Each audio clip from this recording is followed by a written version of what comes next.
What up guys, how you guys doing? I'm Talis and we're back with another how to slice. In today's how to slice video, we're gonna be checking out a awesome kit card. So let's take a look. So this is a really cute kit card. As you can see, this is a Beagle kit card. After you print, you can just assemble and will look really nice after you have made all of the connections right here. So let's take a look with the best print settings to print this model right now.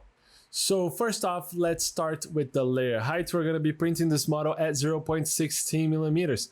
By reducing this value, we're going to have more layers to print. It's going to take more time to print, but we're going to have a finer and better quality. So this is all worth it. Going over to vertical shelves, we're going to be leaving at 3 just so we can get a really rigid model. Going over to infill, we're going to be increasing to 10% with a gyroid infill pattern. As for brim, let's take a look if this model really needs brim. So brim is a really nice feature to increase the surface of contact to the build plate. And as you can see, this is the surface of contact to the build plate. So all of these parts.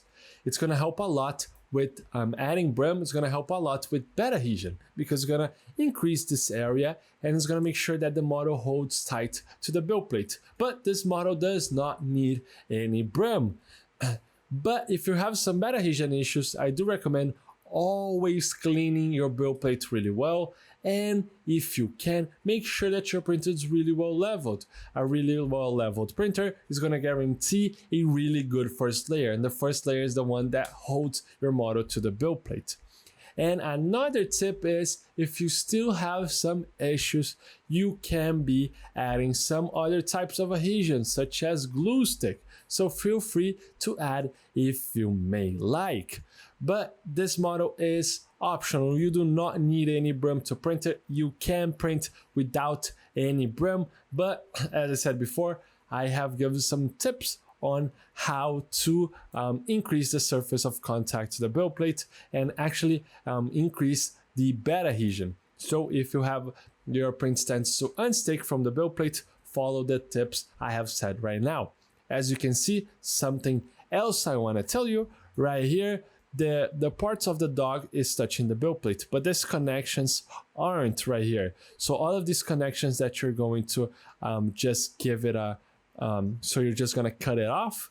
This is not touching the build plate. So this is a bridge right here. This is a bridge. So it's not touching the build plate. It's gonna go deposit material from right here to right here. This is just something nice to know. You do not need to add any supports right here. Okay, so let's go back to the print settings.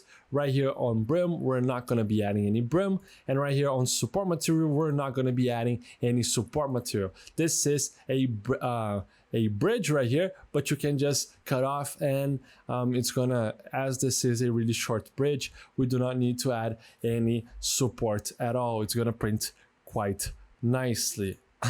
Going over to speed, you can be printing this model at your standard print speed. You do not need to reduce any of these values at all. Feel free to print with a profile that you may like. But if you're gonna change any of these settings right here, always to lower values. Never print faster, because it's better to print one time really slow and having a good quality print, good cooling, than trying to print really fast and it failing multiple times. So print slowly, especially on these parts that do not have the best surface of contact to the build plate. Actually, at this model, it's got a solid surface of contact to the build plate, but it's better to print slow, especially with some parts that are really small like this one and have tiny overhangs. So feel free to change any of this value, but as I said before, slower values.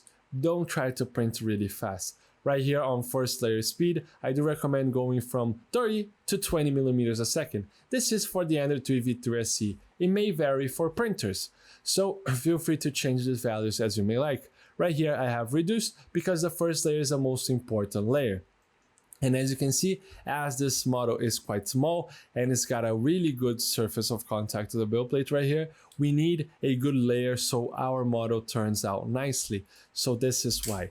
Now we are ready to slice. So as you can see, we have sliced and it looks quite nice. All of the layers right here, they're gonna print quite fine. It does not take too much material to print this model, around 20 grams of filament.